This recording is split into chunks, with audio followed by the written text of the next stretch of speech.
Today's lecture we will discuss about factors affecting transpiration. ठीक है, kinds of transpiration पढ़ने के बाद अब हम पढ़ेंगे कि कौन से फैक्टर्स हैं जो ट्रांसपिरेशन को अफेक्ट करते हैं. ठीक है, तो देखिए पहली बात करते हैं कौन से फैक्टर्स हैं. तो दो तरह के फैक्टर्स होते हैं. Okay, if somebody asks you that how many factors affect the transpiration, then you can answer that internal factors and external factors both affects the transpiration. okay, internal तो एक ही फैक्टर अफेक्ट कर रहा है, लेकिन अगर एक्सटर्नल फैक्टर्स की बात करें तो एक्सटर्नल बहुत सारे होते हैं. ठीक है, अभी जैसे इंटरनल में भी जो इन्होंने बताया है, जो आपके सिलेबस के अकॉर्डिंग है, that is they have discussed only one factor. ठीक है, लेकिन ऐसे बहुत सारे 4-5 फैक्टर्स होते हैं इंटरनल भी, but we will study according to your syllabus. Okay, so see देखिए इंटरनल फैक्टर की पहले बात कर लेते हैं. एक ही फैक्टर है, there is only one factor that is affecting the transpiration. Okay, so that is the water content of leaves, है ना, कि लीव्स के अंदर कितना पानी है, इसलिए ये एक इंटरनल फैक्टर है. इंटरनल मींस जो उस लीव में होगा, दैट इज इंटरनल फैक्टर. और एक्सटर्नल होता है कि लीव के बाहर जो भी चीजें लीव से बाहर है, लीव के अलावा, है ना, या लीव के बाहर जो भी चीजें हैं. ठीक है, सो देखिए इंटरनल फैक्टर क्या है कि लीव के अंदर कितना पानी है. अगर देखिए water content of leave, obvious सी बात है, अगर कम होगा, या मैंने बहुत बार ये बताया है कि अगर मान लीजिए कोई ड्राई प्लांट आप रख दो तो क्या उसमें ट्रांसपिरेशन होगी? ऑब्वियसली नहीं होगी, या बहुत ही मिनिमम अगर बचा कुचा थोड़ा बहुत वाटर होगा. ऑलवेज ट्रांसपिरेशन के लिए क्या चाहिए? There is a requirement of water. ठीक है, अगर देखिए पानी कम है तो दैट मीन्स ट्रांसपिरेशन कम होगी, क्योंकि वाटर का लॉस होने के लिए क्या चाहिए? पहली बात वाटर चाहिए. Water is less, then that means transpiration will also be less. ठीक है, तो that means water content of leave अगर कम है तो विल्टिंग ऑफ लीव्स हो जाएगी, लीव्स थोड़ी मुरझा जाएंगी, है ना, मॉइस्चर नहीं होगा तो फिर ट्रांसपिरेशन भी क्या होगी? अब लीव्स तक पानी पहुंचेगा ही नहीं तो ट्रांसपिरेशन ऑटोमेटिकली डिक्रीज कर जाएगी, क्योंकि लॉस करने के लिए वहां पर कुछ भी नहीं होगा. ठीक है, बिकॉज स्टोमेटा क्लोजर. ऐसा क्यों होता है? क्योंकि स्टोमेटा ही क्लोज हो जाएंगे. स्टोमेटा ओपन किस वजह से होते हैं? जब वाटर ज्यादा होगा, गार्ड सेल्स में टर्जिडिटी होगी. यहाँ पे वाटर ही कम है, गार्ड सेल्स में टर्जिडिटी ही नहीं होगी. ठीक है, सो इस तरह से आप इस कंसेप्ट को समझ सकते हैं.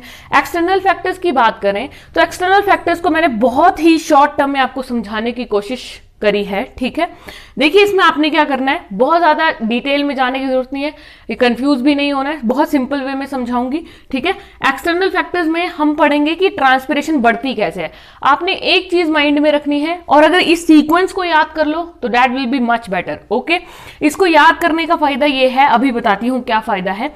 तो सबसे पहली बात, external factors you will learn accordingly increase कैसे करेगी ट्रांसपिरेशन. ठीक है, तो ये 6 के 6 फैक्टर जो है ना, ऑल 6 फैक्टर्स हम ऐसे पढ़ेंगे कि ये ट्रांसपिरेशन को कैसे बढ़ाएंगे. ठीक है, so these 6 factors are first of all intensity of sunlight. अगर ये ज्यादा होगी, ऊपर को एरो दैट मीन्स ज्यादा, और अगर नीचे को एरो दैट मीन्स कम. ठीक है, तो इंटेंसिटी ऑफ सनलाइट, अगर देखो सनलाइट ज्यादा पड़ेगी ना तो क्या होगा? ओपन स्टोमेटा ओपन होंगे. तुम्हें पता है दिन में क्या होता है, डे टाइम में स्टोमेटा ओपन होते हैं, दैट मीन्स सनलाइट के टाइम पे स्टोमेटा ओपन है. अगर स्टोमेटा खुले हैं तो इसका मतलब वाटर लॉस आसानी से होगा, दैट मीन्स ट्रांसपिरेशन इज ज्यादा, इंक्रीज. ओके, सेकंड फैक्टर आता है टेम्परेचर. टेम्परेचर भी ऑब्वियस सी बात है, सनलाइट की तरह ही ले लो. टेम्परेचर ज्यादा है मीन्स गर्माहट ज्यादा है तो पोर्स खुलते हैं, पोर्स खुलेंगे तो वाटर लॉस आसानी से होगा, दैट मीन्स इवेपोरेशन ज्यादा होती है ना. उबलती कब है कोई चीज? जब गर्म करते हैं. गर्म करने का मतलब क्या है? टेम्परेचर ज्यादा है. तो उसी तरह से इवेपोरेशन ज्यादा होगी. इवेपोरेशन मीन्स वाटर वेपर जितने ज्यादा बनेंगे उतने ही ज्यादा वो लॉस होते जाएंगे. ठीक है, wind velocity, third factor is wind velocity. Wind velocity increase, wind velocity ज्यादा होगी तो ट्रांसपिरेशन ज्यादा होगी. ठीक है, ये सारे फैक्टर्स हम विद रिस्पेक्ट बढ़ रहे हैं इंक्रीज ट्रांसपिरेशन के, कि ट्रांसपिरेशन बढ़नी कैसे है. देखिए ऑब्वियसली हवा तेज चलेगी ना, हवा तेज तो वो क्या करेगी? पत्तियों से पानी को भी उड़ाकर लेके जाएगी, है ना, उसका भी लॉस कराएगी हवा में. ऑब्वियसली बात है ना, जितनी तेज हवा उतना ही ज्यादा लॉस. सो ह्यूमिडिटी नेक्स्ट फैक्टर. तो देखिए ह्यूमिडिटी की अगर कम होगी तो क्या होगा? ह्यूमिडिटी कम है मीन्स बाहर वो गर्माहट सी चिपचिपापन एक जब महसूस होता है हमें, दैट इज ह्यूमिडिटी, है ना. ठीक है, तो अगर वो ह्यूमिडिटी कम होगी तो क्या होगा? ट्रांसपिरेशन ज्यादा होगी. ऐसा क्यों?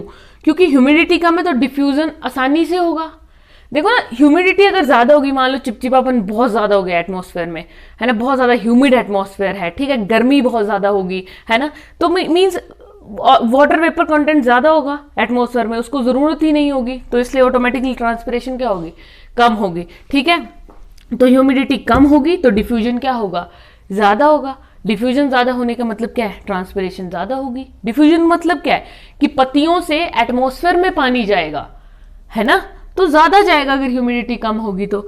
Next factor is carbon dioxide. अगर कार्बन डाइऑक्साइड कम होगी तो क्या होगा, स्टोमेटा खुले ही रहेंगे। स्टोमेटा खुले रहेंगे तो ऑटोमेटिकली ट्रांसपिरेशन ज्यादा होगी, क्योंकि स्टोमेटा खुलते हैं तभी ट्रांसपिरेशन होती है। Next is atmospheric pressure. अगर एटमॉस्फेरिक प्रेशर कम होगा तो क्या होगा, देखो ना, प्रेशर कम है, एटमॉस्फेयर जो वो दबाव कम डाल रहा है। अगर दबाव कम पड़ेगा तो इसका मतलब डिफ्यूजन ज्यादा होगा। मींस डिफ्यूजन को रोकने वाला कोई नहीं है, डिफ्यूजन पे कंप्रेशन करने वाला कोई नहीं है, है ना, आसानी से डिफ्यूज हो जाएगा ना। देखो अगर एटमॉस्फेयर प्रेशर डालेगा ना तो लीव्स से बाहर एटमॉस्फेयर में पानी निकलना मुश्किल हो जाएगा, it will be a difficult task. इसलिए एटमॉस्फेरिक प्रेशर कम होगा तो डिफ्यूजन ऑटोमेटिकली ज्यादा होगा।